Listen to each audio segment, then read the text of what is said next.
When I saw Zaytoon the other day, initially I thought it was very. I mean, again, the thing we try to do here is try to provide some form of humor in lieu of all of the tragedy.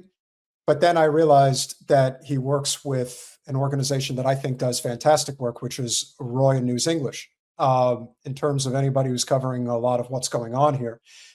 So if you haven't seen this, and again, Zaytoon does a lot of great work on his Instagram page if you haven't seen it, but this is the clip that I discovered him with, and that's why he's here this evening. So this is Hollywood's interpretation of what actually goes on in the Middle East, West Asia. Hey, where are you going?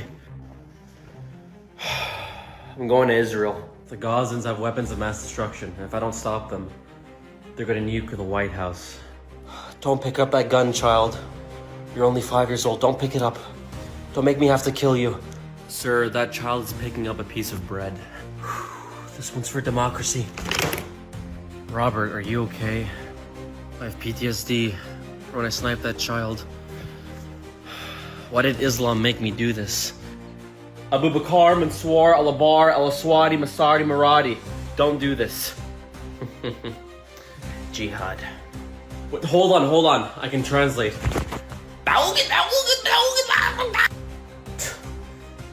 Maybe the weapons of mass destruction was the friends we made along the way.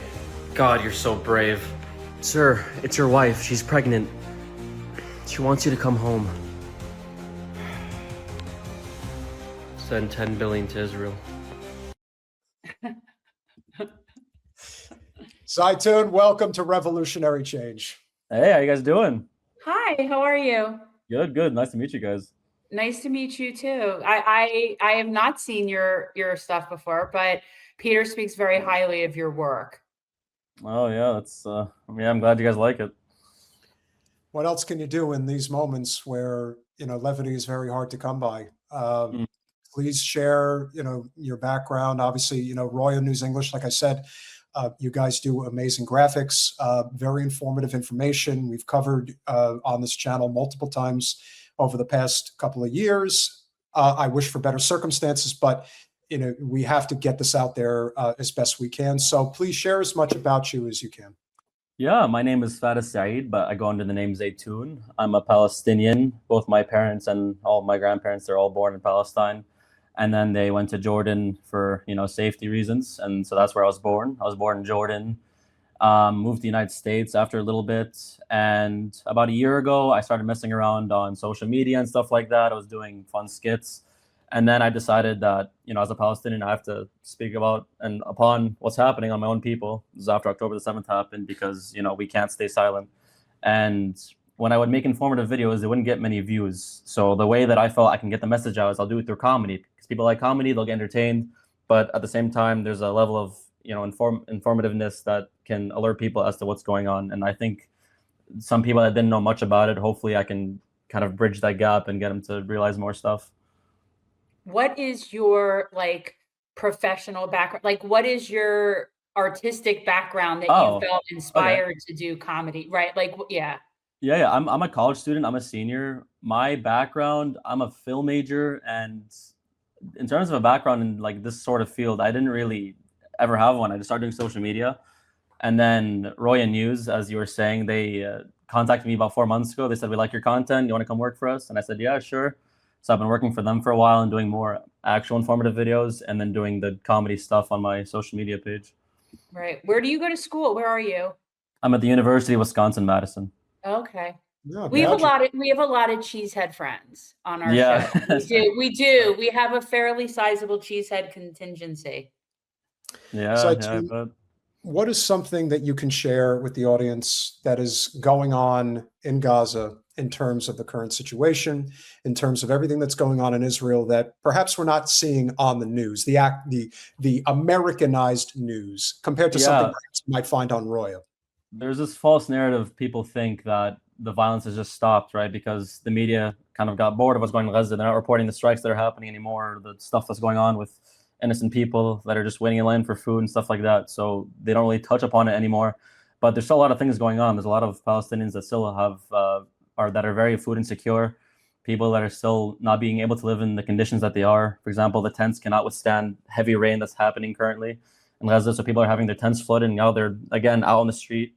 It's things like this that people in Gaza, their lives are still hell, but no one wants to really touch upon that anymore because of everything else that's been going on.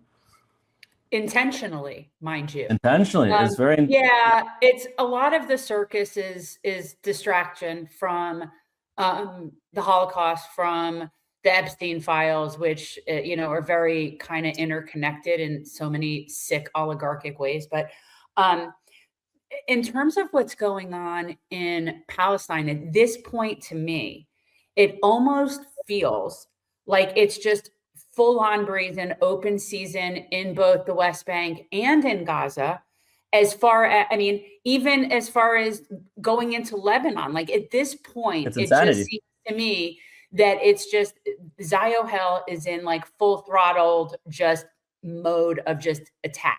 I know. And the problem is, again, like in the West Bank, settler violence is rampant against Palestinian communities. And obviously, this is not against like Hamas and the excuse that they use. These are people in their homes that they're getting their houses burned down and their cars destroyed. And people aren't really touching upon it because they're too busy focusing on Iran and the Israeli invasion into Lebanon, that they're not focusing on things like what's happening in the West Bank and Gaza. And what's going on in Lebanon, it's already insane because the Lebanese economy already is having a crisis due to the bombardment of Israel over the last few months. That right now they're in a worse refugee crisis than they've ever been. And honestly, it's like they're in the most tough situation possible. In Israel, of course, they don't care. So why would they? So it's just chaos everywhere. And Iran's about to be in a blackout. Lebanon is barely, like, they're really holding on because they're very resilient. So it's just things like that where you're just seeing Israel causing all this chaos and there's just no accountability on the world stage whatsoever. It's insane. No, they need to be put down like a rabid dog. They need to be put down like a rabid dog. And it is coming. It is coming. It is coming from Iran. And, it's just unfortunately the amount of people that are going to suffer in the interim. But they will not continue to exist. I'm curious as to what your experience has been like. You mentioned, are you a senior? That's what you're. I'm a senior in college, yeah. Okay, so obviously you've seen what's gone on over the past 2.5 years. In fact, you just got started when all of this nonsense came to the forefront, particularly, I would say the two most guilty parties in terms of name ID that anybody could think of would be Shabbos Kessenbaum and Ayo Yacobi. And this kind of pursuant end of Jews don't feel safe on campus. Now, Madison, Wisconsin does have a decent Jewish population. So I'm curious if there was anything to that end at your university. We heard about what happened at Columbia. We saw what happened at Harvard. Now, of course, Jen and I are both of the mind that so much of this is a class war, as much as it is directed at affluent Jewish people, but it really comes down to a class struggle more than anything else. University of Wisconsin is not the same as obviously Harvard and Columbia, but I'm wondering, because Madison happens to have one of the biggest Division I campuses in the United States, what that experience has been like for you personally. Yeah, let me tell you this. I'm in a lot of Palestinian orgs here in Madison, and there was recently a bill passed to have Madison divest and stop funding various weapons companies in Israel. And this actually just happened last week. And they had a public forum about it so we can all come and discuss it. And on one side, there's our orgs and leftist orgs and Student Democratic for Society. And then there's the right, which is like the Zionists and the right-wingers and all that stuff. And in terms of it being a religious thing, I mean, we have a lot of Jews in our orgs. It's never been a religious thing. I don't know where this point always comes from. It has nothing to do with religion. And we go and we make our point of we should not be funding weapons companies that are going out committing genocide. That's just, it's that plain simple. And then we'll have accusations thrown at us of this is anti-Semitic and this is, you guys are just Jew haters. I'm like, this is kind of removing the nuance of what's going on. Any form of anti-Semitism, we will always condemn it. Obviously, like we're all against hatred, but to protest a funding of a weapons company, this is not anti-Semitism. This is not religious at all.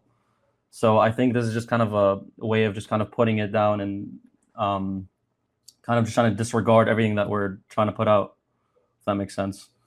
Yeah. Well, that's what they have to do. You know, when you don't have reason on your side, you have to resort to hateful, fear-mongering type of commentary. You have to scare people. You have to, I mean, because you can't be with reason. Because reason, we all know, yeah, the Jews do not feel unsafe. The Jews don't. don't feel unsafe. And at some point at that forum, the people on the right, they were screaming at the Jewish people that were like on our side. They're saying like, "You are all fake Jews. How dare you?" And isn't that anti-Semitic to sit there and say that all Jews should just follow one thing, and that they're a monolith, and that they're not just normal humans that can all have differing opinions? Like, it's a very weird thing that I'm seeing. I don't know. It's very strange. And I think this kind of all stems from, again, Netanyahu's propaganda and thing of trying to tie Judaism with his horrible actions that are going on in Gaza and the West Bank. And if anything, Benjamin Netanyahu is one of the biggest propagators of anti-Semitism out in the world, because he's choosing to tie Judaism to his horrible acts. Kind of like how Islamophobia went up when 9/11 happened, right? I'm seeing like a very similar thing here. So again, anyone that tries to convince us that this is a religious thing, it's absolutely not. It's BS. It's never been a religious thing. No, it really hasn't. It is about land, and it is about people. It's white supremacy. It's white supremacy. It's settler colonialism, and it's empire. And there is definitely a class component for sure. And definitely I can speak as to somebody in the Jewish community. There is a class component to the divide on the issue. There is. And so there's all these elements intersecting with each other. But yeah. You never want to assume that the sanctity of life can just be completely disregarded and decimated simply because you're either in the wrong place at the wrong time, which in terms of American empire pursuits, I've always said the dirty little secret about Gaza that no one wants to talk about is that they are not conscripted to the West, and they have somewhere in excess of $500 billion worth of natural gas under their soil, and we want it. And so if they're not going to play ball with us, then you can do it the easy way, the hard way. Either we make a deal, which will be completely in our favor, or we'll kill you. So those are your options. And for the longest time, that's how it's gone. And so when you take into consideration people like Jared Kushner and Mr. Witkoff, what you find is it's really that simple. They knew to that end that they had not just the natural gas, but the complete redevelopment opportunity after they destroyed the entire existence of Gaza. And now what you're seeing are these renditions of trillions of dollars of coastline Mediterranean real estate. But I got to be honest, I don't see any situation where that's ever going to come to fruition. I think the world is completely turned against Israel, and they are never going to get it back. And the way that it's turning here in the United States, I mean, this is their last line of defense. If we finally overtake them, which I believe we will, probably a lot sooner than people think, they're on their own. And once they're on their own, they're going to be finished. So that's our mission. And you brought up a very good point. This is history repeating itself when you say that if people don't subscribe to the West, that then they'll be overthrown. Here's a good example. In the 1950s, Iran was a secular democracy. It was a democratically elected government, and they were overthrown. And by the way, this is the most pro-West, pro thing you could ever imagine. And they were overthrown because Mossadegh, who was the leader of Iran in the 50s, did not want to just give up his oil for free to Britain. Correct. He didn't want to do it. He didn't want to give it to British Petroleum. So MI6 and CIA were in cabals to go and overthrow Mossadegh, which they did for a coup d'etat, and replace him with the Shah, who was kind of a more monarchy sort of figure. So when people say that this is about democracy and freedom, it's BS. Trump doesn't want to free the people of Iran. He struck a school of over 170 little schoolgirls, all killed for what? It's not about freeing the people of Iran. It's about regime change.